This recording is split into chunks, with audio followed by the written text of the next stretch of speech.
우리가 지난주에는 승리하는 신앙이라는 제목으로 역대상 17장, 18장의 말씀을 선포했습니다. 한 주간도 언약궤의 마음을 두고 겸손히 간구의 기도로 이기는 신앙으로 사셨는지요? 오늘은 애매한 고난이라는 제목으로 역대상 19장에서 20장의 특별 계시를 선포하고자 합니다. 다 함께 한번 따라해 보겠습니다. 애매한 고난. 애매한 고난. 우리는 선을 행하고도 애매한 고난을 당한 적이 있습니까? 그렇다면 우리는 제대로 살아가고 있는 것입니다. 반대로 선을 행하지 않고 악을 행함으로 겪은 고난은 마땅하다고 말하고 있어요. 이것이 성경적입니다. 제가 잘못했으면 고난 당하는 건 마땅하대요. 성경이.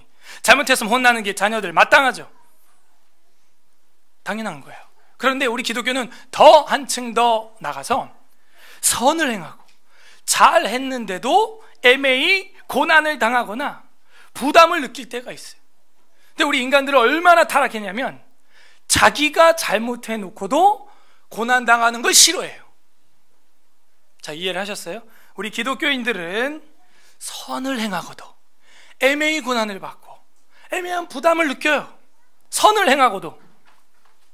그런데 우리 인간들이 얼마나 타락하고 부패했냐면 자기가 잘못해놓고도 고난당하고 부담 느끼는 걸 싫어하는 거.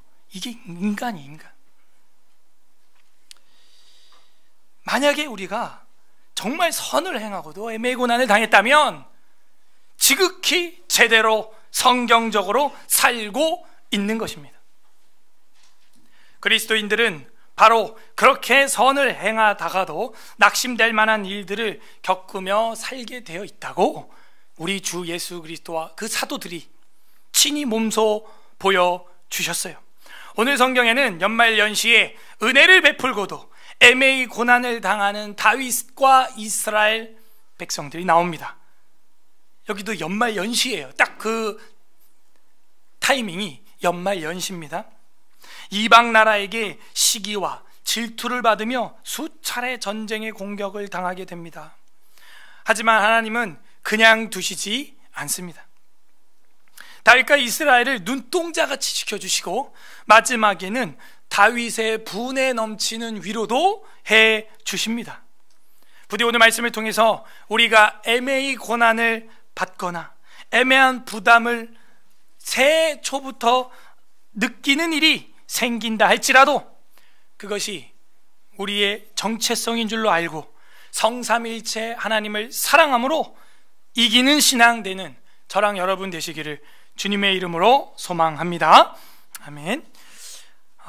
이 18장 이어 19장인데요 우리가 지난번에 봤던 17, 18장은 뭐였어요? 다윗이 어떤 이야기예요? 어디로 가든지 어떻게 돼요? 승리하게 되죠. 그 이유는 뭐였어요? 다윗의 마음이 온통 어디에 쏠려 있었어요? 언약궤, 말씀 13, 14, 15, 16, 17 전부 다 그냥 쇼맨십으로 나 말씀 사모해 라고 말한 쇼맨십이 아니고요 진짜로 마음이 거기에만 가 있는 거예요. 그랬더니 하나님이 내가 너 집을 지어줄게. 네가 내 집 지어준다고? 아니, 내가 너의 집을 지어줄게. 이렇게 되는 거예요.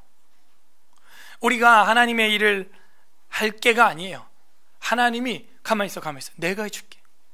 하나님은 마음을 중심을 보시느니라. 중심을 보는 것이죠. 그래서 18장에 보면은 여러 나라들이 나왔죠. 여러 나라들이 나와서 패배한 이야기만 있는 게 아니라 다윗에게 조공을 갖다 바치는 그런 정도의 태평성대를 이루게 됩니다. 그래서 13절에 다윗이 어디로 가든지 여호와께서 이기게 하셨더라 이런 말씀이 18장 13절 하반절에 나오게 되었고 19장 오늘 보는 본문은 드디어 암몬 자손과의 또 이야기가 나옵니다.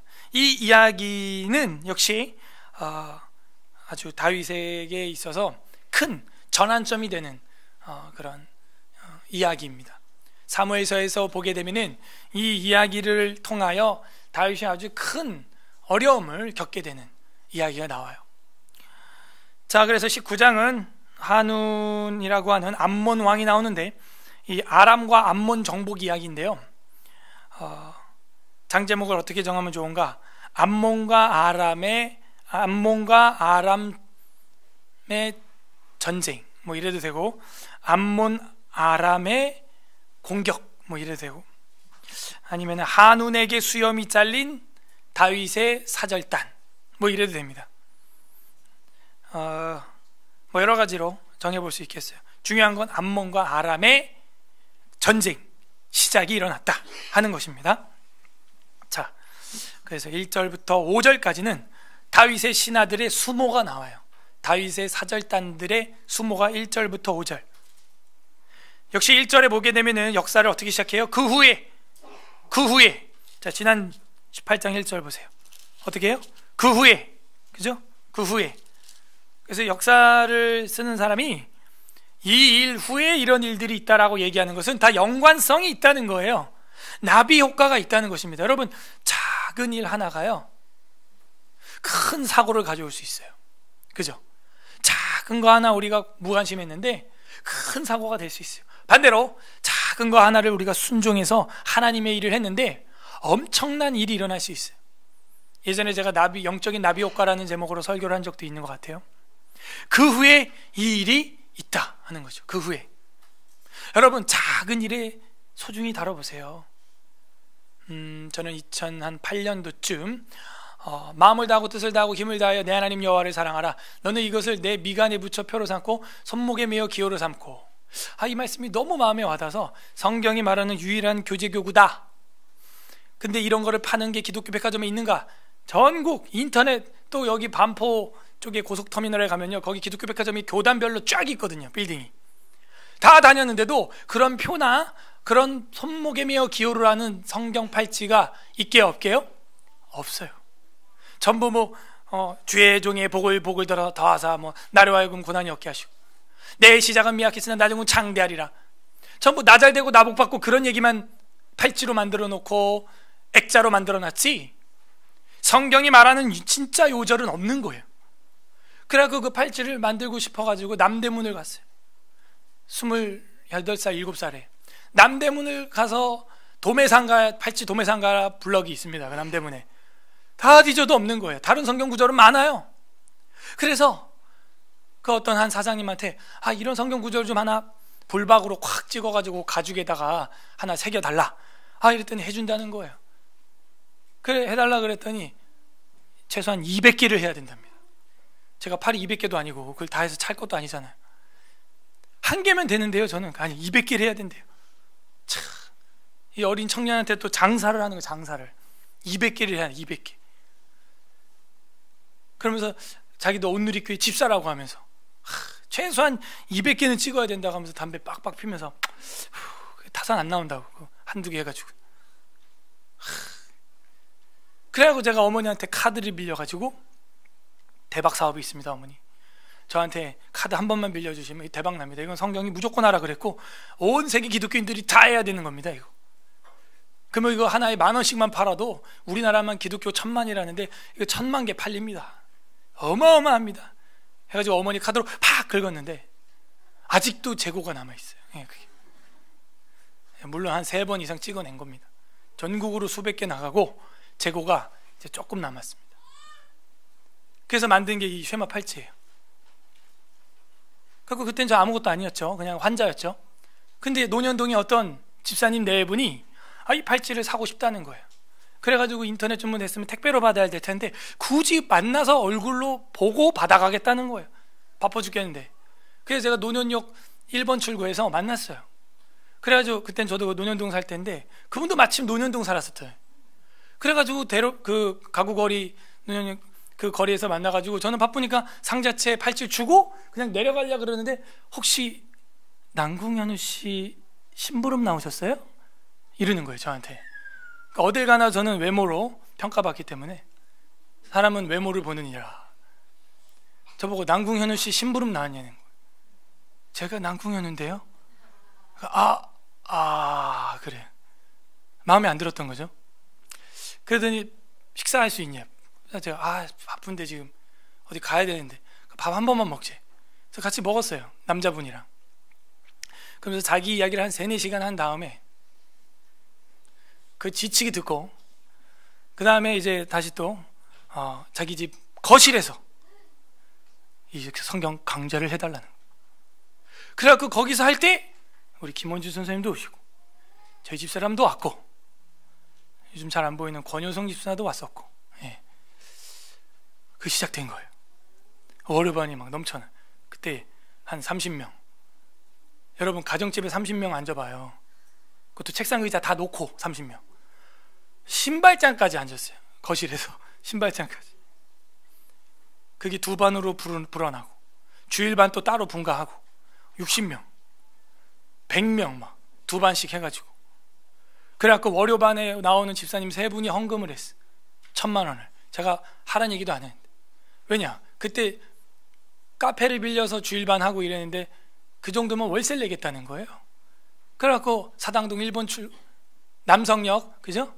출구에다가 그때, 예, 요만한 요 기둥 앞에만한 방을 얻은 거예요. 1,070짜리를.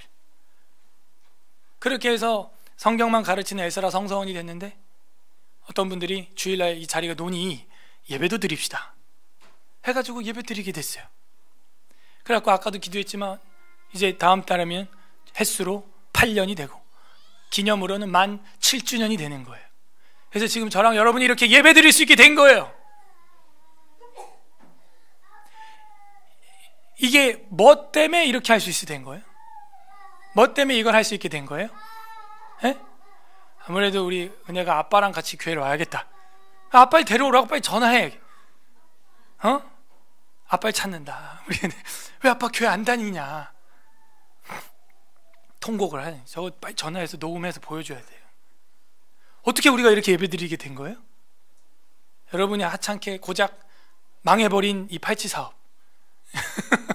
웬 청년이 이 신명기 6장 5절 이거를 손목에 한번 그냥 매보고 싶어가지고, 이거 매면서 하루를 기도하면서 시작하고 하루를 이걸 풀으면서 회개하면서 하루를 마무리하고 싶어서 26살 청년이, 그것도 다리 통기부스한 환자 청년이 이거 한번 해보고 싶어가지고 남대문 가가지고 요거 한번 만들려고 시작했다가 연결되고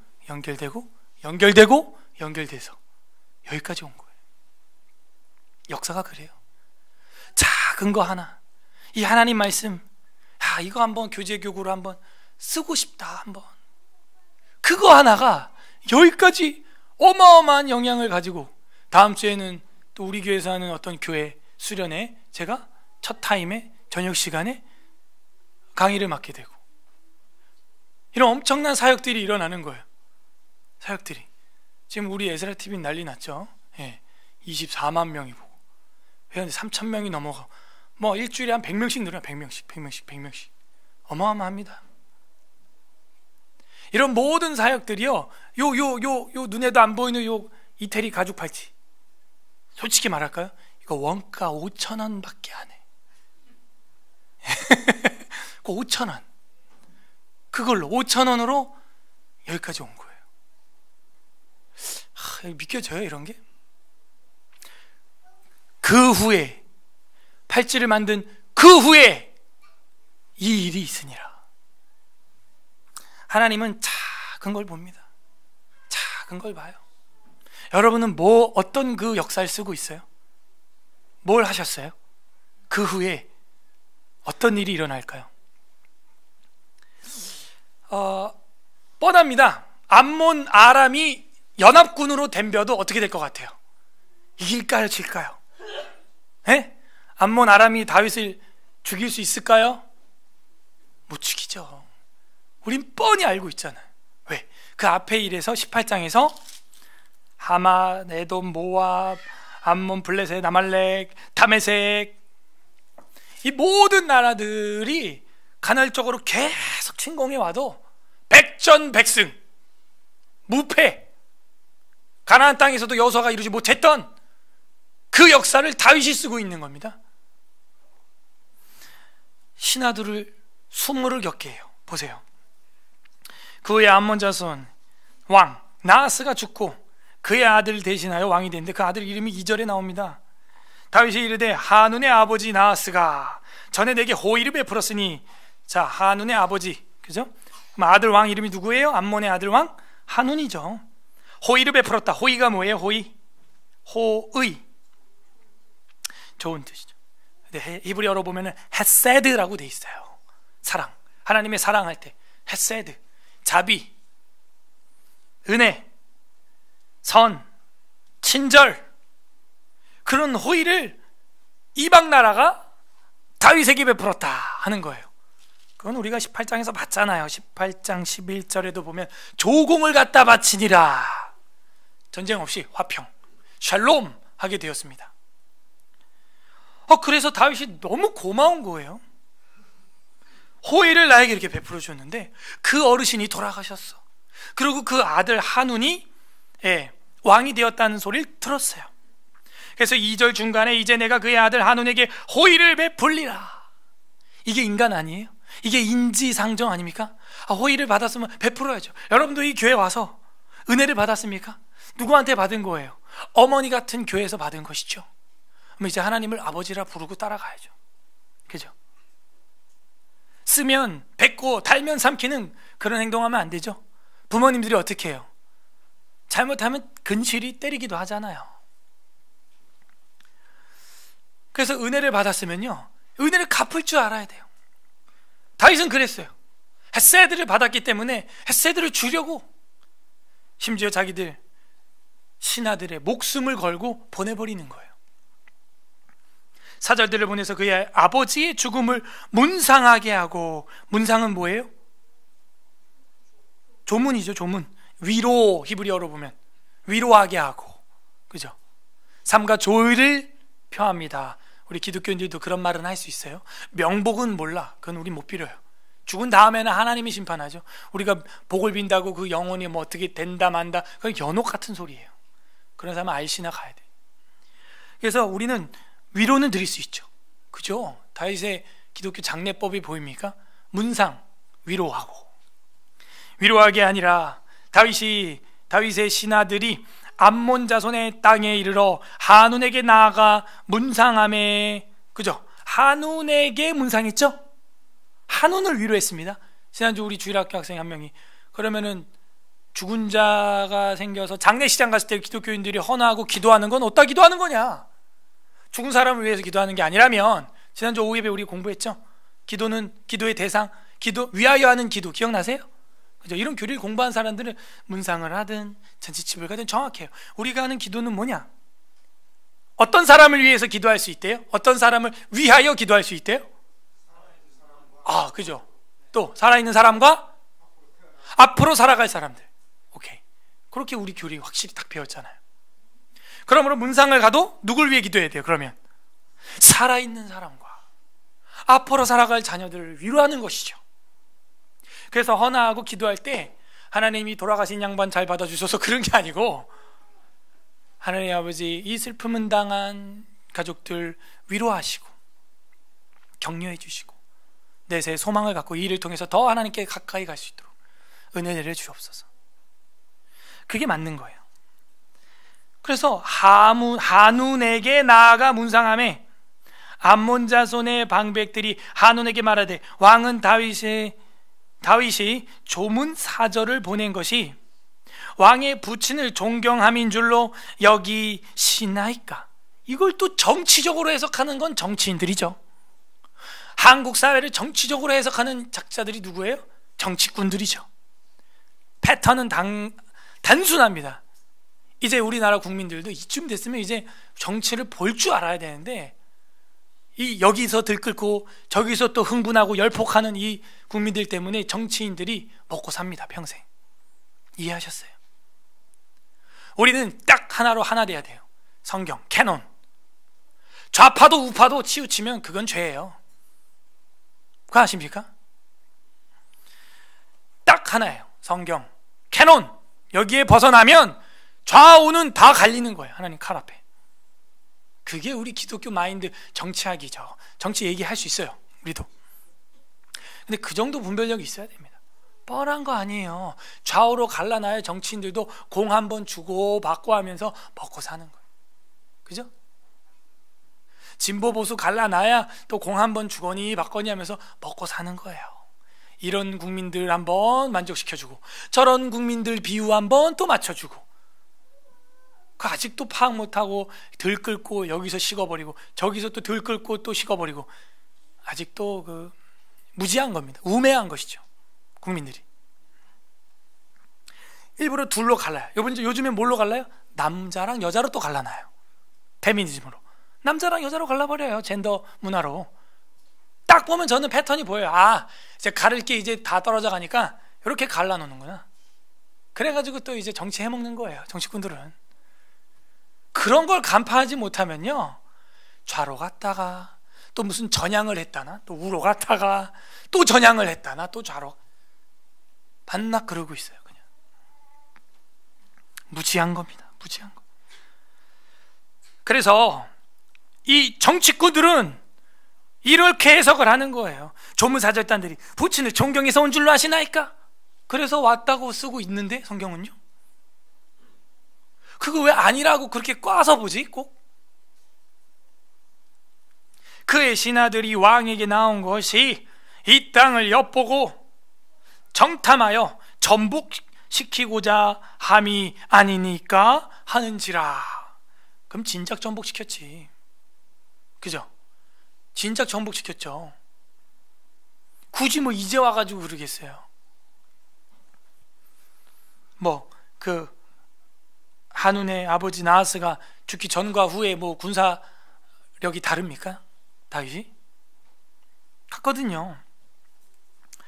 4절에 한운이 이에 다윗의 신하들을 잡아 그의 수염을 깎고 그의 의복을 볼기 중간 엉덩이까지 잘라버린 거예요. 아이고 창피해라. 볼기 중간까지 자르고 돌려보내며, 수염을 잘랐다는 것은 그 당시 뭐 남자의 남성성, 권위, 맨후드 그런 걸 상징하는 거예요. 오늘날 여자 대머리를 확 밀어봐요. 좋아할 여자 거의 없을 겁니다. 그죠? 그거랑 똑같아요. 그 당시 문화로. 오늘날도 뭐 저희 중동 지역은 머리 수건을 쓰죠. 그런 문화가 있어요. 수염이라고 하는 건 우리나라도 100년 전만 해도 신체 발부는 하지 않는다고 하면서 내 머리는 잘라도 머리카락은 못 자른다 뭐 그러고 있었잖아요. 그래서 이 수염을 깎았다. 또 지금도 남자 엉덩이까지 바지를 자른다는 것은 창피한 일이죠.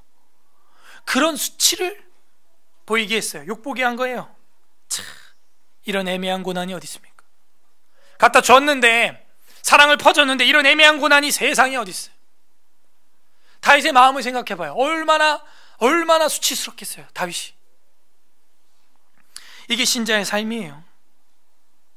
5절에 어떤 사람이 다윗에게 가서 그 사람들이 당한 일을 말하니라. 그 사람들이 심히 부끄러워함으로 다윗이 그들을 맞으러 보내 왕이 이르기를 너희는 수염이 자라기까지 여리고에 머물다가 돌아오라 하니라 하면서 수염이 자라기까지 여리고성에 머무르라고 이렇게 명령을 내리게 됩니다. 우리가 여기서 볼 수 있는 게 뭐예요? 선을 악으로 갚는 배은망덕을 경험하는 다윗을 보게 됩니다. 이게 애매한 고난이에요. 신자의 고난이에요. 신자의 애매한 고난. 첫 번째 뭡니까? 선을 악으로 갚는 배은망덕을 겪게 됩니다. 그렇게 말씀에 은혜 받았다. 참 성경 말씀 잘 배웠다. 우리 교회 너무 좋다. 남궁현우 목사님 팬입니다. 이랬던 사람들이 팬으로 확 찔러 그냥. 이랬던 사람들이 제일 마음을 후벼 파고 가요. 차라리 어느 정도 거리가 있는 분들은 꾸준히 지금까지 남아있어요. 팬이다, 뭐 나도 이 교회를 향한 꿈이 있다, 비전이 있다 막 이랬던 분들이 있어요. 저랑 함께 했던 분 중에. 그랬던 분들은 그냥 교회를 그냥 뒤흔들고 나가버려요. 왜? 자기가 주도해야 되거든. 자기가 주도권을 못 잡아요. 그러니까는 승질대로 안 되니까 후벼 파고 가버리는 거예요. 선을 행해서 그렇게 은혜 받고 좋았다고 팬이다고 그럴 때는 언제고, 나중에는 악으로 갚아요. 악으로. 선을 악으로. 이게 저랑 여러분이 겪을 삶이에요. 사실은 선을 행하고도 은혜 햇새들을 베풀고도 이런 억울한 일을 당합니다. 이게 애매한 고난이에요. 애매한 고난. 부끄럽죠? 수치를 당해요. 참 이런 수치가. 자 6절 암몬 자손이 자기가 다윗에게 밉게 한 줄 안지라. 무슨 얘기예요? 양심은 살아있다 이 얘기죠. 사람이요 자기가 잘못한 거 알아요. 모를까요? 그렇게 휘저어 놓고 그렇게 공동체를 상체기를 내고 찢어 놓고 그 사람이 모를까요? 인지가 있는데 그걸 모르겠습니까? 알아요. 근데 그걸 인정하기 싫은 거지. 자기가 다윗에게 밉게 한 줄 알아요. 모를 턱이 없죠. 사람인데. 그러니까 이제 양심이 찔리니까 이제 그걸 어떻게 해요? 회개하면 성도. 핑계하면 불신자. 이렇게 되는 거예요. 회개하지 않죠. 한온과 암몬 자손은 더불어 은 1000달란트를 다윗에게 주고, 아니죠? 어디에 줬어요? 은 1000달란트를 다윗에게 줘도 지금 될까 말까죠? 근데 어디다 줬어요? 암몬 자손이 다윗을 밉게 해놓고 아람한테 은 1000개를 갖다 줬대요. 이게 무슨 소리예요 지금? 그죠? 지금 용병 사들이고 있는 거죠? 정치하고 있는 거죠? 돈 매기고 있는 거죠 지금? 돈 매겨가지고 좀 평화롭게 우리랑 같이 좀 힘써달라 뭐 이런 거죠? 정치가 보이십니까? 돈 매겨두면 화평이에요.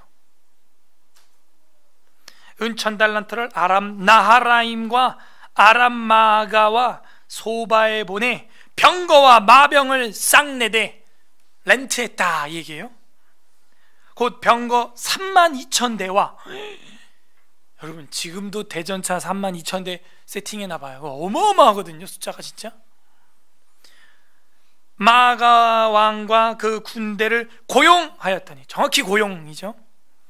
그들이 와서 메드바 앞에 진침해 암몬 자손이 그 모든 성읍으로부터 모여와서 싸우려 한지라. 왜?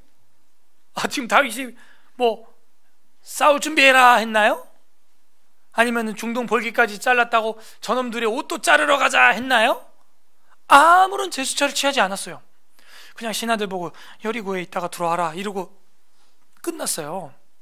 근데 왜 이렇게 혈기를 내죠? 전쟁하고 싶은 거예요. 싸우고 싶은 거예요. 분쟁하고 싶은 거예요. 돈을 1000달란트를 주고 32,000대의 병거를 빌려와서 싸우자는 거예요. 8절에 다윗이 듣고 요압과 용사의 온 무리를 보냈다. 이건 뭐예요? 정당방위죠. 여기서 우리 양심적 병역 거부해야죠. 제가 저번에 요 질문하고 답 안 드린 적 있죠. 오후 예배 시간에. 그렇게 성경을 보세요. 하나님이 어떻게 지지하시는가? 무엇을? 지금 다윗 아무것도 안 했어요. 근데 갑자기 연합군 전선을 만들어서 연합전선으로 침공에 들어오니까 다윗이 뭐라 그래요? 양심적 병역 거부하자. 그래요? 어때요? 요압과 용사 온 무리를 보냈다는 거예요. 총동원 전출전, 전면전 이렇게 됐어요. 이게 지금 성경이 말하고 있는 것입니다. 소위 정당방위죠. 암몬 자손은 나아가서 성문 앞에 진을 치고 도로 여러 왕은 따로 들에 있더라. 도로운 왕들이 여럿 있답니다. 다윗은 혼자 요압이랑, 그리고 이 암몬은 아람과 여러 왕들과 함께 다 왔어요. 다윗이 기습을 하거나 선제 공격을 하거나 하는 것도 없습니다. 가만히 이러고 대치 상황이에요. 애매히 고난이죠. 이거 목숨 날아가게 생겼잖아요. 애매히 지금 다윗이. 이게 무슨 일이에요 도대체? 이게 무슨 일이에요? 애매한 고난 두 번째 뭡니까? 가만히 있는데 누명을 써요. 가만히 있는데 남침이라는 거예요. 가만히 있는데 침략당합니다. 이게 무슨 일이에요 지금? 이게 정말 마귀가 틈타는 게 보여요. 보이진 않지만 보여야죠. 그죠? 마귀가, 디아블로스가 뜻이 뭐예요? 디아블로스, 갈라놓는다 이런 뜻이에요. 갈라놓는다, 디아블로스. 그 역할이에요. 판을 가르고 패를 가르고 이념을 가르고 남녀를 가르고 부모 자식을 가르고 갈라버린다는, 갈라버려. 그래서 두 번째 애매한 고난은 가만히 있는데 누명을 쓰게 되었다. 침략당하게 되었다. 자, 10절 요압 첫 번째 전투가 나옵니다. 벌어져요. 결국에는 끔찍하게 요압이 앞뒤에 친 적진을 보고 이스라엘에서 뽑은 자 중에서 또 뽑아 아람 사람을 대하여 진치고, 이건 뭐예요? 다윗도 철저하게 전략을 짰다는 거예요. 아무래도 전략 장관들, 장교들 다 수집을 했겠죠.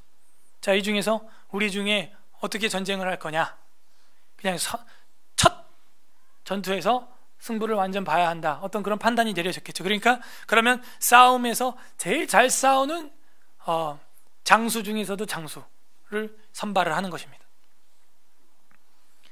이스라엘 사람 중에서 뽑은 자 중에서도 뽑은 자, 그래서 아람 사람을 대하여 진을 치고 그 남은 무리는 그의 아우 아비새. 자, 요압은 아람으로 간 거죠. 지금 아람 군단을 치러 간 거고, 아비새는 이제 요압이랑 같은 그 트리플 장교 중에 하나인데, 아비새는 암몬으로 가게 됩니다. 아비새의 수하에 맡겨 나머지는 암몬 자손을 대하여 진을 치게 하고 하는 걸로 보아 다윗은 어디를 더 강하게 판단을 한 거예요? 아람. 그 정도는 읽어낼 줄 알아야죠. 아람이 좀 더 세다라고 판단을, 전략을 짠 겁니다. 그 전략을 우리가 잘 짜야 돼요. 일을 처리하고 애매한 고난이 왔을 때도 무엇이 내 마음에 지금 가장 큰 데미지를 주고 있는가, 데미지를 줄 것인가 분별을 해서 그거 먼저 처리를 해야 됩니다. 영적으로도 마찬가지죠. 가장 내 신앙에 큰 데미지를 줄 만한 게 올해 새해 초에 뭐가 있을까 분별을 해야 돼요. 마귀가 나의 어떤 취약점을 가장 크게 데미지를 입힐 것인가 딱 판단해야 됩니다. 내가 가장 취약점이 무엇인가 판단해야 돼요. 그래서 방비를 합니다. 요압은 아람으로 보내고 아비새는 암몬 자손에게로 군대를 나누어서 전쟁을 시작합니다. 이것은 뭘 보여줘요? 다윗이 굉장한 부담을 느끼고 있는 거예요. 지금 애매한 고난, 애매한 부담으로 다가오는 거죠. 지금 전쟁을 두 개를 동시에 치러야 하는 급에 봉착해 있어요. 한 개도 힘든데, 한 나라랑 전면전으로 싸워도 힘든데 지금 두 나라를 신경을 다 써요. 우리 같으면 어때요? 졌다, 이거 못 이긴다, 장갑 32,000대 이거 어떻게 깨부시냐, 안 된다, 안 돼. 낭망하겠죠. 포기하겠죠. 굉장한 부담스러운 전쟁이에요. 12절 이르되 만일 아람 사람이 나보다 강하면 네가 나를 돕고, 이거는 지금 요압이 이야기하는 거예요. 만일 암몬 자손이 너보다 강하면 너는 누구예요? 아비새. 내가 너를 도우리라. 아주 치밀한 작전을 짜죠. 막상 전쟁이 뛰어들었는데 아람이 만약에 열세하면은 요거 내가 대충 소탕하고, 아비새 암몬 전투 내가 도와줄게. 근데 너가 암몬이 좀 해볼만 하거들랑 빨리 와서 날 도와줘야 된다. 그러니까 지금 천하의 요압, 그 무지막지한 군인 요압도 생명의 위협을 느끼고 있는 거예요. 지금 이 전쟁에서는. 이게 웬 애매한 부담입니까, 진짜. 그러니까 애매한 고난 뒤에는 애매한 부담이 있어요, 늘. 여러분도 그런 거 있어요? 애매하게 이걸 내가 왜 해야 되지? 어떤 부담, 애매하게 당하는 부담. 사실 그게 기독교인들이 당하는 삶이에요. 근데 여러분, 성경은 뭐라 그래요? 사람이 감당할 만한 시험 외에는 당한 것이 없나니 시험 당할 쯤엔 또한 피할 길을 내사 능히 감당하게 하시느니라. 아멘. 2018년 작년에 그렇게 살아온 거 아니에요? 그죠? 그 순간은 죽을 것 같았잖아요. 안 죽어요. 감당할 만하게 이끌어 가시니까요, 이렇게 두 나라를 동시에 대하는 것 같은 부담스러운 상황에서도 올해 2019년에도 이런 일이 또 온다고 할지라도 전혀 부담스러워하지 마세요. 작년에도 우리가 한 적이 없습니다. 18장에도 다윗이 한 적이 없어요. 17장에도 다윗이 한 적이 없습니다. 그래서 그런 할 수 있는 최선은 다해놓고 방비는 나갑니다. 요압하고 아비새하고 다윗이 아주 그냥 엄청난 생명의 부담을 느끼고 나가요. 13절, 너는 힘을 내라. 우리가 우리 백성과 우리 하나님의 성읍들을 위하여 힘을 내자. 여호와께서 선히 여기시는 대로 행하시기를 원하노라 하고, 이 믿음이 굉장히 중요해요. 2019년 힘을 내라. 우리가 우리 하나님의 교회를 위하여, 그 나라를 위하여 힘을 내자. 여호와께서 선히 여기시는 대로 저랑 여러분에게 행하시기를 원하노라. 아멘. 담대해야죠. 바들바들 떨 일이 없어요. 간만에 긍정적인 설교가 이루어지고 있습니다. 지금 여러분 은혜를 받으셔요. 구약의 어지간해서 뭐 힘을 내라 뭐 이런 거 잘 안 나오잖아요. 우리 맨날 회개하라 이 죄인들, 이런 설교만 지금 듣다가 정말 간만에 역대급 회복의 말씀, 희망의 말씀이 나오고 있어요. 왜? 역대기 기자가 그래요. 역대기 역사관이 그래요. 지금 맞습니까? 그럼 바로 또 탁 겹쳐야 될 장면이 뭐예요? 지금 이걸 쓰고 있는 자가 누구예요? 에스라라고 할 때 포로 귀환 공동체가 다 파괴된 돌 위에 돌도 남지 않은 예루살렘을 보면서 뭘 원하고 있는 거예요? 이 저자는 지금 성전 재건에 힘을 내라. 힘을 내라. 암몬 모압 힘을 내라. 다윗의 나라가 이런 나라였다. 이런 역대급 믿음을 가져라. 이거 아무것도 아니다. 다 할 수 있다. 우리 교회 여러 가지 난제들이 있습니까? 아무것도 아닙니다. 지금까지 하나님이 이끌어오셨고 앞으로도 아람 같은 32,000대 장갑도 격파할 수 있는, 격파하는 장면이 아직 안 나와서 이겼는지 졌는지 모르겠어요. 근데 믿음을 가져야 된다. 믿음을. 우리 앞에 어떤 장갑들이 있어도 격파할 수 있습니다. 잡을 수 있어요. 장갑은 뚫으라고 있는 거예요. 힘을 내자. 여호와께서 선히 여기시는 대로 행하시기를 원하노라 하고, 요압과 그 추종자가 싸우려고 아람 사람에게 나아갑니다. 돌격! 와장창 나가는 거예요. 이제 이런 담대함이 필요해요. 목숨까지도 바치고 싸움터로 나가세. 그들이 그 앞에서 어떻게 됐어요? 도망하고. 할렐루야. 15절에 암몬 자손은 아람 사람이 도망함을 보고 그들도 요압의 아우 아비새 앞에서 도망하고 도망하는 걸 보고 도망하여 다 도망갔다. 도망. 참 아람이 센데도 도망갔어요. 여러 가지로 살펴보면 용병이기 때문에 돈 받았죠. 은인 1000달란트 받았잖아요. 굳이 목숨 바쳐 싸울 필요 없죠. 아람은 결제 끝났잖아요. 그죠? 그냥 대충 싸우는 척하다 도망가면 되죠? 그런 거예요. 자기 싸움이 아닌 겁니다. 자기 싸움이 아니었던 거예요. 아람은. 그죠? 우리는 이 믿음의 싸움이 누구 싸움이에요? 내 싸움 맞습니까? 그럼 이깁니다. 근데 여러분이 고용된 사람처럼 이 믿음의 싸움에 임하면 여차하면 도망가는 거예요. 이 싸움에 내 가족들의, 내 자식들의 생사 걸려있다 생각만 해도 남자들은 총 메고 나갑니다. 내가 나가 몸으로 총알바지 해야 뒤에 있는 내 토끼 같은 아들, 딸들이 살 수 있다라고 믿어지면 그 믿음 하나 때문에 몸 바치는 거예요. 그게 군인들 아니에요? 같이 도망가 봐야 전쟁에서 지면 다 죽는 거예요. 다 죽는 거예요. 믿음의 싸움도 마찬가지. 이 싸움이 내 싸움이다 생각되면요, 두 나라가 덤벼도 나갑니다. 각오하고 나가, 전략 짜서 나가요. 근데 제 아무리 장갑이 32,000대 있어도 아람은 고용된 자들이기 때문에, 도망갈 집이 있기 때문에, 도망갈 국가가 있기 때문에 굳이 아람이 암몬을 위해서 목숨 바칠 필요가 없죠. 도망가는 거예요. 그래서 암몬도 쫄면을 곱빼기로 먹고 도망갔답니다. 성읍으로 들어간지라 이에 요압이 예루살렘으로 돌아오니라. 살았어요. 요압도 살았고 아비새도 살았고 다윗도 살았습니다. 이겼어요. 가만히 있는데 누명을 쓰고 침략을 당했지만 이겼어요. 16절, 아람 사람이 자기가 이스라엘 앞에서 패하였음을 보고 사신을 보내 강 건너편에 있는 아람 사람을 불러내니 하다데셀의 군대 사령관 소박이 그들을 거느린지라. 또 2차전. 자, 16절부터 19절은 두 번째 침략입니다.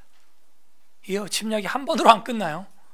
두 번째 전투예요. 16에서 19절이. 근데 이 아람은요, 돈 받으니까 좋아. 또 그죠? 그러니까 또 가서 싸워줘요.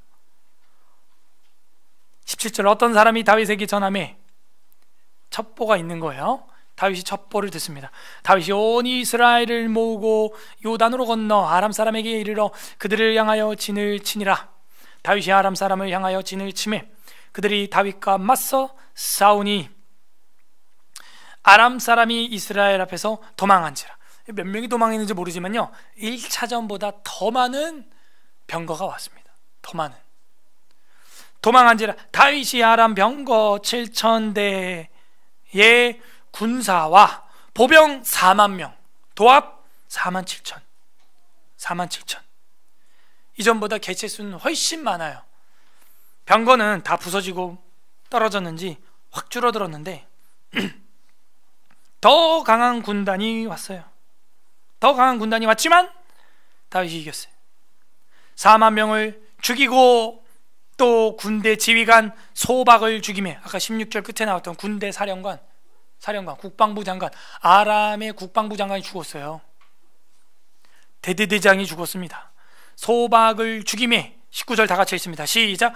하다데셀의 부하들이 자기가 이스라엘 앞에서 패하였음을 보고 다윗과 더불어 화친하여 섬기고 그 후로는 아람 사람이 암몬 자손 돕기를 원하지 아니하였더라. 아멘.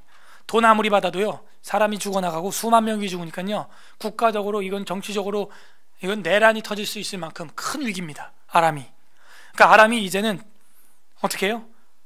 이스라엘과 조약을 맺고 암몬이랑은 평화 계약서 다 찢어발겼다는 거예요.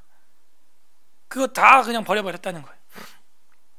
더 많은 군사를 이끌고 온 아람 전투에도 역시 다윗과 이스라엘에게는 큰 부담이었죠. 1차전보다 더 큰 부담이었죠. 우리 그럴 수 있어요. 한번 어려움을 애매히 겪었는데 또 그런 일이 터지네. 더 큰 일이 터지네요. 엎친 데 겹친 겹이고요, 설상가상이네요. 그럼 하나님 원망할 때도 이제 됐다고 우리는 인지를 하죠. 저번에는 넘겼는데 또 이래요 하나님? 그러나 다윗은 그렇게 원망하지 않아요. 감당합니다. 왜요? 1차전도 자기들이 이긴 게 아니거든요. 오히려 2차전도 그렇게 순종이라고 하는 최첨단 무기로 들어가니 이제는 적군 아람을 얻게 되었어요. 원수를 얻게 되었어요. 아군으로. 이게 우리 기독교인들의 믿음의 실력입니다. 여러분을 비난하고 애매히 고난받게 하고 애매히 부담 주는 사람들이 있습니까? 그 사람들에게 악으로 갚지 마세요. 가만두세요. 그 사람이 꺾여서 나에게 화친 맺자 이러고 오는 날이 있어요. 그 일관성을 유지해야 됩니다. 그러면 하나가 되는 거예요. 하나가 되는 거예요. 이것이 뭐냐? 원수에게 악을 악으로 갚지 않고 선으로 갚아서 이겼다라고 하는 신약 성경의 우리 기독교의 성화의 교리를 다윗은 이미 행하고 있는 것이죠. 그래서 아람 군대랑 화친을 맺고 암몬은 완전히 아람하고도 연합을 하지 못하게 되었습니다. 끝인가 했더니 이게 20장하고 연결됩니다. 해가 바뀌어 왕들이 출전할 때가 되면 요압이 그 군대를 거느리고 나가서 또 암몬 자손이랑 싸워요. 이게 3차전 마지막 전투예요. 그래서 이 20장 1절부터 3절까지는 암몬과의 두 번째가 아니라 세 번째 전투, 마지막 전투가 벌어지게 됩니다. 20장 1절, 해가 바뀌어. 그럼 뭐예요? 새해죠? 영어로 보면 스프링이라고 돼 있죠? 봄이죠? 봄 되면 뭐예요? 몸풀이 해봐야죠. 그런 거예요. 고대에도 룰이 있어요. 겨울에는 전쟁을 하지 않습니다. 겨울에는 체력적으로 여러 가지 인도적으로 굉장히 서로 전쟁하면은 너무 참상이 커요. 그래서 겨울은 쉬고 봄 되면 싸워요. 우리도 전 세계 그 룰이 있죠. 너무 뭐라 그럴까, 잔인한 군사용 무기나 미사일은 이렇게 쓰지 않는 걸로 유엔에서 이제 제재를 가하는 무기들이 있어요. 그죠?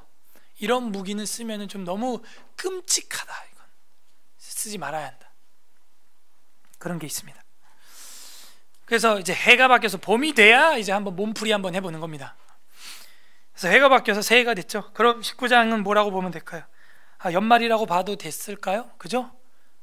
연말 연시에 이런 일이 있다니까요. 지금 우리도 연말 연시죠. 저는 여러분 사정 다 모릅니다.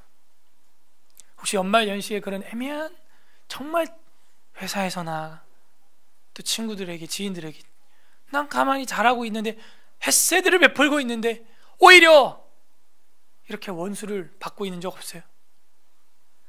누명을 쓰고 있는 적 없어요? 배은망덕을 겪고 있는 적 없어요? 연초부터 기분이 참 그래요. 그래서 출전하 때게 되면 요압이 그 군대를 거느리고 가서 암몬 자손의 땅을 격파하고, 괜히 격파한 게 아닐 거예요. 위에 1차전, 2차전이 그들이 쳐들어왔다는 걸 기록하고 있는 걸로 보아 3차전은 말할 것도 없는 거죠. 암몬 자손의 땅을 격파하고 들어가 라빠를 에워싸고, 다윗은 예루살렘에 그대로 있더니 요압이 라빠를 쳐서 함락시킴에 다윗이, 자 여기 봐봐요, 20장 1절에서 1절하고 2절 사이에 엄청난 갭이 있습니다. 지금 20장 1절하고 2절 사이엔요, 다윗이 밧세바 범한 거, 우리아를 작전에서 죽이는 거, 그리고 나단한테 정죄받는 거, 그리고 3가지 채찍을 맞는 거, 뭐예요? 나단이 와서 회개는 했지만 죄값은 치러야죠? 회개하면 죄값 안 치릅니까? 치르죠? 회개는 뭐예요 그러면? 관계 회복이죠? 그죠?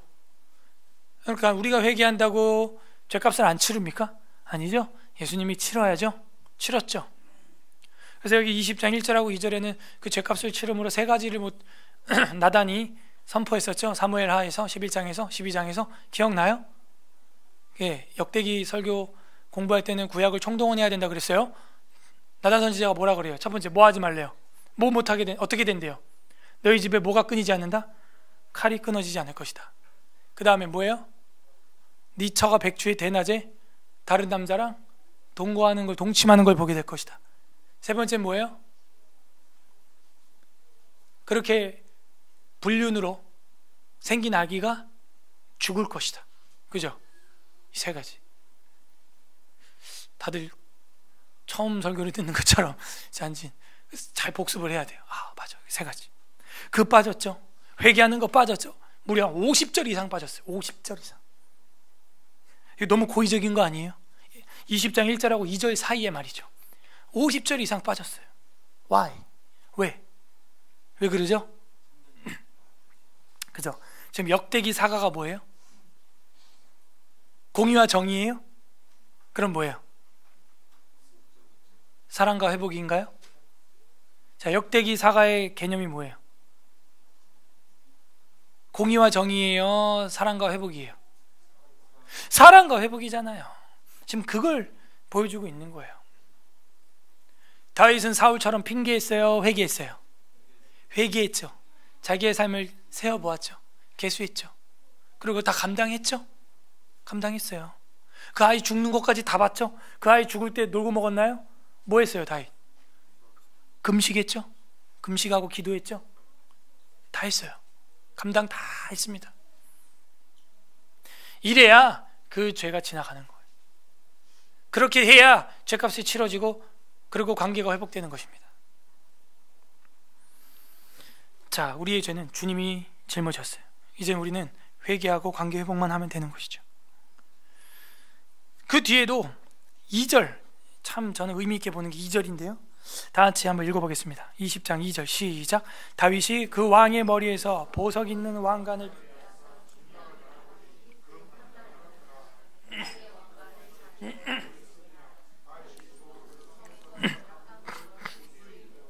네, 저는 이게 가운데 지금 박혀있는 보석과 같이 갑자기 나온 이야기라고 봐요. 왜냐하면 이게 사무엘하에서 이야기가 다 지나가고 나서 나오는 이야기인데, 여기 이렇게 나와 있거든요. 왕관을 빼앗았다. 그리고 왕관에 보석이 있었다. 그리고 이게 1달란트였다. 근데 이게 참 어려워요. 난해 구절이에요. 2절이 한 달란트인데 그들의 왕관을 자기 머리에 쓰니라. 다윗이 또 그 성에서 노력한 물건을 무수히 나고, 다윗이 뭘 한 거예요 지금? 왕관을 빼앗아서 어떻게 했어요? 썼는데 무게가 어떻대요? 한 달란트가 몇 킬로인 줄 아세요? 최하 34kg. 평균적으로 학자들은 54kg 보는데, 자 30kg라고 쳐도 쌀 한 가마니 만한 무게의 순금으로 제조된 왕관인데, 여러분 머리에 씌워지면 어떻게 될까요? 그게 문제예요 지금. 그래서 난해 구절이에요. 30kg을 머리에 이고 좋다고 이러고 있을 사람이, 그 우리 두 손으로 들기도 참 힘든 일인데 30kg이 넘는 한 달란트를 머리에 썼다.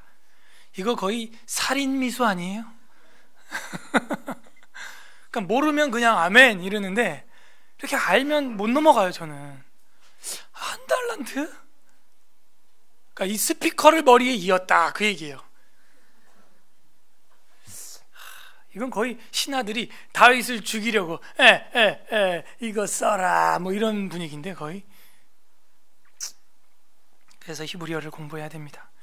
이 히브리어 문법을 보게 되면은 2절의 번역을 지금 이렇게도 할 수 있지만, 이렇게 볼 수 있어요. 또 번역이 어떻게 되냐면, 다윗이 그 왕관을 빼앗았고 그 중에 보석을 달아보니 한 달란트라. 다시, 다윗이 왕관을 빼앗아 중량을 달아보니 한 달란트라. 그 중에 보석이 있더라. 이렇게 돼야 돼요. 다시, 다윗이 왕관을 빼앗아 중량을 달아보니 한 달란트라. 그 중에 보석이 있더라. 그것을 머리 위에 쓰니라 라고도 히브리어 문법적으로 번역이 가능해요. 그러므로 그 보석들을 가져다가 왕관들을 만들어 썼다 해도 되고, 그냥 액면 그대로 30kg 머리에 써도 돼. 왜냐면요, 이게 이제 몰래계 신의 머리에 씌워놨던 왕관을 탈취한 건데요. 지금 이렇게 정황을 보면요, 그 몰래계 신은 우상이거든요. 그렇기 때문에 씌워놔도 아무 이상이 없어요. 그건 이제 돌덩어리, 철덩어리이기 때문에 씌워놔도 무게에 뭐 지장을 안 받습니다. 근데 이제 다윗이 이거를 가져와서 자기가 이제 썼다는 것은 몰래계 신 아무것도 아니다, 이 얘기를 보여주는 건데, 신하들이 그것을 가지고 와서 어떤 퍼포먼스로 잠시 잠깐 하고 벗길 수도 있잖아요. 손으로 들고 있는 채에서. 그럴 수도 있는 거예요. 그래서 이렇게 두 가지 정도로 우리가 볼 수 있습니다. 퍼포먼스를 한 거, 아니면은 그 안에 있던 보석들만 사용했다 하는 것들. 자, 그래서 다윗이 또 그 성에서 노력한 물건들을 무수히 내오고 그 가운데서 백성을 끌어내서 톱과 새도끼와 돌서래로 일하게 하니라. 뭐예요? 암몬 자손들의 사람들을 노예로, 종으로 쓰게 되었다는 거예요. 다윗이 암몬 자손의 모든 성읍을 이같이 하고 다윗이 모든 백성과 함께 예루살렘으로 돌아오니라 하고 또 전쟁 이야기가 나오므로, 저는 이 1절에서 3절의 이야기가 보석처럼 박혀있는 멸류관과 같다는 거예요. 잘 봐요. 4절부터 마지막 절까지는 블레셋 전쟁이 나오고 끝납니다. 이후에 블레셋 사람들과 게셀에서 전쟁할 때에 후사 사람 십부개가 키가 큰 자의 아들 중에서 10배를 쳐서 죽임에 그들이 항복하더라. 다시 블레셋 사람과 전쟁할 때의 2차전이죠. 야일의 아들 엘하나니 가드 사람 골리앗의 아우 라흐미를 죽였는데 골리앗의 동생이 있대요. 이 사람은 창자루는 배틀채처럼 컸다는 거예요. 또 가드에서 전쟁을 할 때 3차전이죠. 그곳에 키 큰 자, 다 키가 크고 자이언트고 골리앗의 동생이고 막 이래요. 키 큰 자 하나는 손과 발에 가락이 6씩 있어 24가락이라는 거예요. 헐, 여러분 손가락 몇 개예요? 10개죠? 여러분 손가락 6개예요? 여러분 발가락 몇 개예요? 여러분 건 10개죠? 근데 여긴 뭐래요 지금? 24개, 12개라는 거야. 아, 이거 성경이 이거 거짓말도 참, 이거 판타지 맞아요? 제가 옛날에 성경 강좌할 때 지금 현존하는 6손가락 6발가락 사람 보여준 적 있어요? 기억나시죠? 지금도 그런 사람이 있어요. 실제로 6손가락, 6발가락이 있습니다. 근데 뭐 이렇게 이상하게 나오지 않았고 손바닥이 이만큼 더 넓어요. 그리고 여기 하나 더 있어가지고 자연스러워요. 자연스럽게. 그런 사람이 많아요. 많지는 않아도 있어요. 지금 한 명은 넘어요. 제가 본 것만 2명은 넘어요. 아무래도 힘이 더, 아귀의 힘이 더 세겠죠. 달려갈 때도 더 힘이 세겠죠. 왜냐하면 엄지손가락 발가락을 자르면 기동력과 칼을 쥘 때 아귀력이 떨어짐으로 종이 되는데, 한 가락이 더 있다면 이게 더 센 거예요, 사실은. 그래서 거인족들과의 싸움입니다. 불가능이죠. 굉장히 부담스러워요. 굉장히 애매합니다. 7절에 그가 이스라엘을 능욕함으로 다윗의 형 시므아의 아들 요나단이 그를 죽인지라. 8절 합독 시작. 가드의 키 큰 자의 소생이 다윗과 손. 자, 4, 5, 6, 7, 8절이 답을 보여주고 있어요. 키 큰 자, 골리앗의 자녀, 손가락이 하나 더, 발가락이 하나 더, 키가 큰 자. 부담스러운 자들이죠. 전쟁할 때 보면은 굉장히 애매하고 고난스러운 대적들이에요. 우리의 힘과 능력으로는 절대 이길 수 없어 보이는 사람들이에요. 그런데 어떻게 됐어요? 다윗의 용사들과 장교들이, 군인들이 이기게 되었다는 것입니다. 거인족은 역시 이스라엘에게 큰 부담으로 작용했을 건 확실해요. 그러나 이겼어요. 그러니까 이게 문맥이라는 거예요. 19장부터 20장 8절까지는 최소한 봐야 이게 문맥입니다. 19장부터 시작된 암몬과 아람의 연합전선의 그 병거 32,000대 철갑부대와 지금 이 자이언트족과의 싸움은 그야말로 다윗과 골리앗의 싸움이죠. 굉장히 부담스러운데 다윗의 그 믿음이 온 이스라엘 백성들에게도 전도가 된 거예요. 쫄지 마. 쫄면 먹지 마. 쫄지 말라는 거예요. 쫄면 안 돼.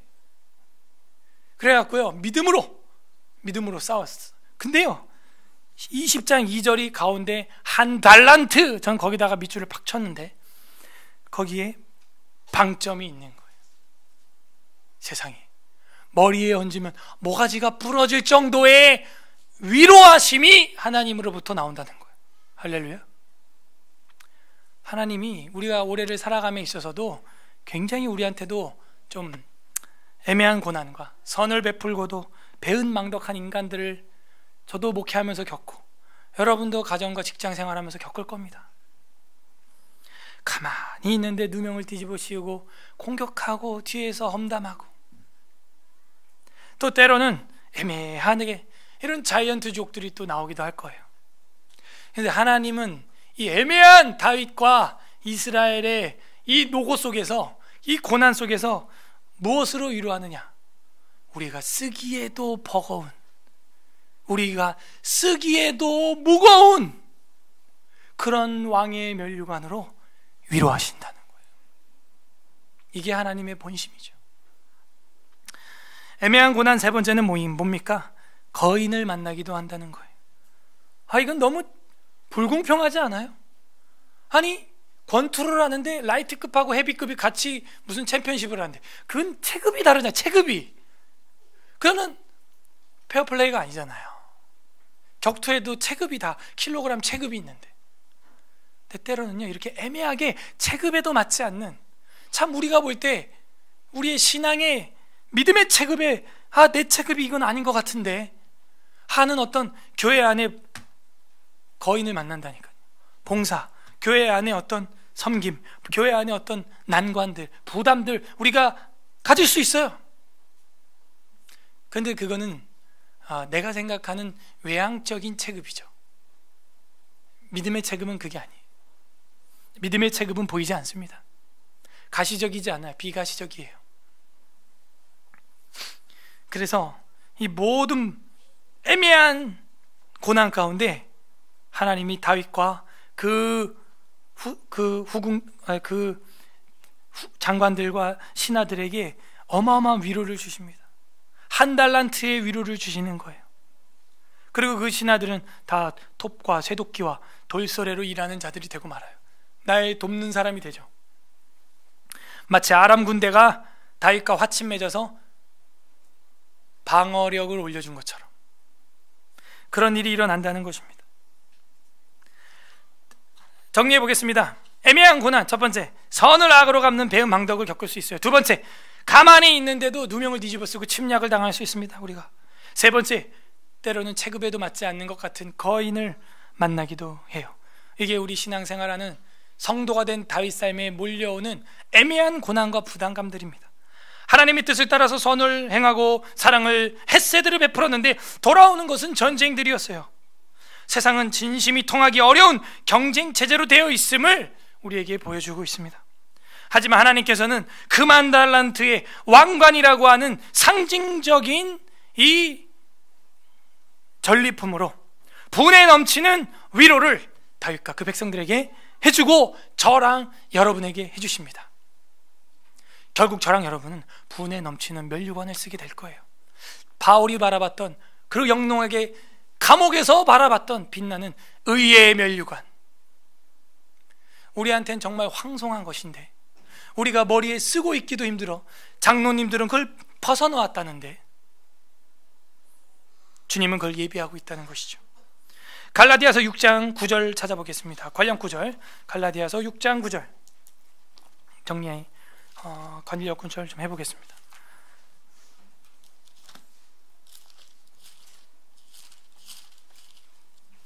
갈라디아서 6장 9절, 신약성경 309페이지 309, 갈라디아서 309페이지 6장 9절 합독하겠습니다. 309페이지 신약성경 309, 갈라디아서 6장 9절 합독합니다. 시작. 우리가 선을 행하되 낙심하지 말지니 포기하지 아니하면 때가 이름에 거두리라. 아멘. 이게 무슨 얘기하다 나온 거냐면요, 사람이 무엇으로 심든지 그대로 거둔다 하면서 8절에 자기의 육체를 위하여 심는 자는 육체로부터 썩어질 것을 거두고 성령을 위하여 심는 자는 성령으로부터 영생을 거두리라 하면서 믿음의 이야기를 하고 있어요. 우리가 선을 행하되 낙심하지 말아라. 포기하지 아니하면 때가 이름에 거두게 될 것이다. 거두게 될 것이다. 그러면서 10절에 그러므로 우리는 기회가 있는 대로 모든 이에게 착한 일을 하되 더욱 믿음의 가정들에게 할지니라.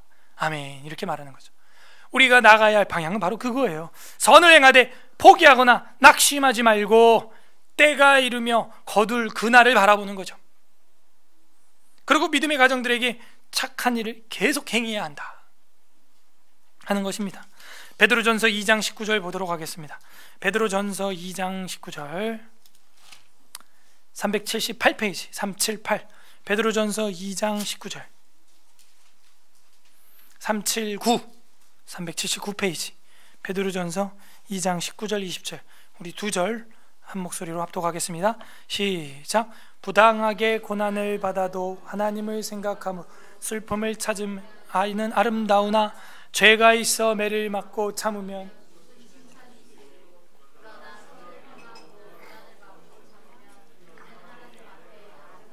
이게 성도의 삶이에요.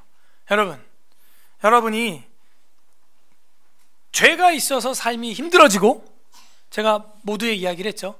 자기가 죄를 벌려놓고 실수해놓고 혼나는 것, 그건 당연한 거라는 거예요. 그래서 죄가 있어 매를 맞고 참으면 무슨 그 칭찬이 있겠냐. 그건 세상 사람도 하는 거다. 그러나 기독교인들은 선을 행하고 고난을 받고 참으면 하나님 앞에 아름답다. 우리는 19절에 뭐예요? 부당하게 고난을 받아도, 옛날 성경은 애매히 고난을 받아도 하나님을 생각함으로 이거를 참으면 아름답다는, 그죠? 우리가 기독교인이 된 이유가 뭐예요? 뭐 잘못하고 혼나는 거, 그리고 내가 막 핍박받아서 참는 거, 그건 세상 사람도 하는 거잖아요. 세상 사람들이 참는 거랑 똑같이 우리가 죄가 있어서 혼나는 걸 참으면 그게 무슨 유익이 있습니까? 차별화가 안 되잖아요. 선을 행하고도 고난을 받아야 그걸 참을 때 하나님 앞에 보석으로 변하는 거죠. 그죠? 그 흉터는 보석이 되는 것이죠. 그 이야기를 하는 것입니다. 그래서 우리는 부당하게 고난받도록 택함을 받은 자들 같다라고 베드로 사도가 지금 초대교회에 핍박받고 있는 성도들에게 편지하고 있는 거예요. 편지하고. 당연하잖아요. 그리고 너에게 선대하는 자에게 잘하는 것? 야, 그건 불신자들도 그렇게 한다. 그런 말도 있죠. 너희에게 잘 못하는 사람들에게도 잘해줘야 그것이 우리 기독교인들의 삶 아니겠느냐. 웨스트민스터 신앙고백서 26장 성도의 교통 1항을 보게 되면 이런 말이 있습니다. 머리 되신 예수 그리스도께서 성령과 믿음으로 말미암아 연합되어 있는 성도들은, 다시, 머리 되시는 예수 그리스도에게 성령과 믿음으로 말미암아 연합되어 있는 성도들은 그의 은혜와 고난과 죽음과 부활과 영광 안에서 그와 교제를 갖는다. 뭐라고요? 예수 그리스도에게 성령과 믿음으로 말미암아 연합되어 있는 성도들은 그의 은혜만 받는 게 아니고 은혜와 고난과 죽음과 부활과 영광 안에서 그와 교제한다는 거예요. 그래서 우리 성도의 삶에 고난과 죽음과 없이는 부활과 영광도 없습니다. 고난과 죽음이 있어야 부활과 영광이 있는 거죠. 바울은 그래서 나는 날마다 죽노라, 그래야 죽으면 시작된다 그랬죠. 끝이 나야 시작이 바로 옵니다. 2018년 12월 31일 끝나야 바로 1월 1일이 시작돼요. 끝이 안 나면 시작이 안 돼요. 오늘 어떤 하나님의 마음이 말씀에 담겨 있나요? 애매히 고난받는 자녀에게 분에 넘치는 한 달란트의 보상을 주시기를 바라는 아버지의 마음이, 목이 부러질 정도의 왕관을 주고 싶은, 그게 아버지 마음이에요. 각자 적용해 보세요. 나는 과연 선을 행하면서 애매히 고난을 받고 있는가? 애매한 부담을 갖고 있는가? 아니면 내가 잘못해놓고 받는 부담과 고난도 싫어하고 있는가? 후자는 불신자도 하는 일이에요. 불신자도. 우리 서울 에스라교회가 전도할 수 있는 비결은 이제 아무것도 없습니다. 사랑으로 전도하는 거예요. 사랑으로. 애매히 고난을 받고 그래도 기도함으로 승리하는 걸 보고, 그 사람들이 보면서 아람 군대가 와서 너랑 화친을 맺고 싶다, 이렇게 돼야 돼요. 끝맺겠습니다. 우리 주 예수 그리스도는 나 때문에, 저와 여러분 때문에 애매한 고난과 죽음의 십자가를 감당하셨습니다. 마지막 성경 마가복음 15장 39절 보고 마치겠습니다. 마가복음 15장 39절, 오늘 마지막 성경 마가복음 15장 39절, 신약성경 84페이지, 15장 39절, 84페이지, 84페이지, 마가복음 15장 39절 합독합니다. 시작. 예수를 향하여 섰던 백부장이 그렇게 숨지심을 보고 이르되 이 사람은 진실로 하나님의 아들이었도다 하더라. 아멘. 이방인 백부장이 봐도 예수님의 죽음을 보니 이분은 의인인 거예요. 이분은 하나님인 거예요. 그게 증명이 되는 거예요. 그래서 하나님이신 우리 주 예수 그리스도도 나의 죄 때문에 이렇게 애매하게 고난과 십자가의 죽으심을 감당하셨어요. 그리고 나서 부활과 승천의 승귀의 영광을 보게 되죠. 오늘 성경에는 연말연시에 은혜를 베풀고도 애매하게 고난을 당하는 다윗과 이스라엘을 보았습니다. 우리도 예수 그리스도의 제자라면 아마 그렇게 될 확률이 더 클 겁니다. 하지만 신앙 안에서 할 수 있는 최선을 행하며 살아갈 때 하나님은 과분한, 정말 우리가 감당하기 어려운 한 달란트의 위로를 준비하고 계실 것입니다.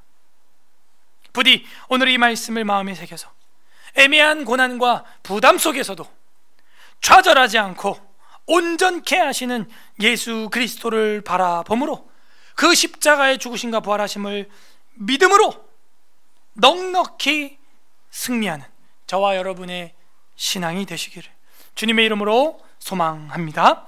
우리는 선을 행하고도 애매한 고난에 빠진 적이 있습니까? 우리 말씀을 생각하면서 다윗의 신앙, 하나님 아버지께서 그리스도를 통한 우리에게 보여주신 희생, 그리고 우리가 제자로서 가야 될 믿음의 길 잘 묵상하면서 역대상 19장 20장 읽어보겠습니다. 아멘. 이 시간 우리 말씀을 생각하면서 같이 기도하는 시간 갖도록 하겠습니다. 이 시간 생각할 것은 말씀입니다. 하나님, 선을 행하는 자를 오히려 우리가 회방한 적 없습니까?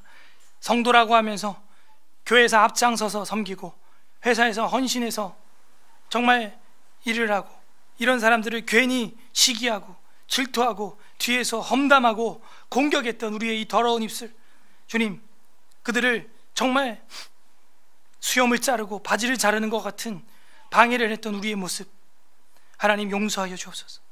우리 회개하는 기도, 혹시 우리가 가해자는 아니었나, 하나님 앞에 회개하는 기도 올렸으면 좋겠고요. 두 번째로는 어떠한 난관이 연말연시에 있다고 할지라도 한결같이 믿음으로 우리 앞에 어떤 병거와 거인이 다가온다 할지라도 다윗처럼, 다윗의 그 용사들처럼 믿음으로 이 신앙의 전투에서, 영적 전쟁에서 맞서게 하여 주옵소서. 우리의 믿음을 위하여 기도해 주시고, 세 번째로는 감사 기도를 하길 원합니다.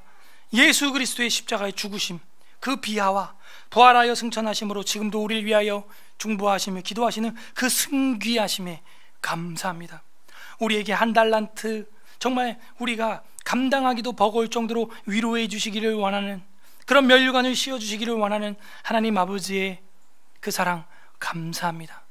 그 영광을 바라보며 우리가 이 땅에서의 어떤 고난과 난관도, 애매한 부담도 달게 감당할 믿음 오늘 말씀으로 주시니 감사합니다. 그리고 예수님 그 모습 보여주시고 친히 우리를 위해 생명의 면류관 주시니 감사합니다. 우리 주 예수 그리스도께 감사하는 기도 올려드리도록 하겠습니다. 회개와 간구와 감사 기도하겠습니다. 하나님 아버지, 오늘 말씀을 통하여서 오히려 우리가 선을 행하고 정말 희생하며 은혜를 베푸는 자들이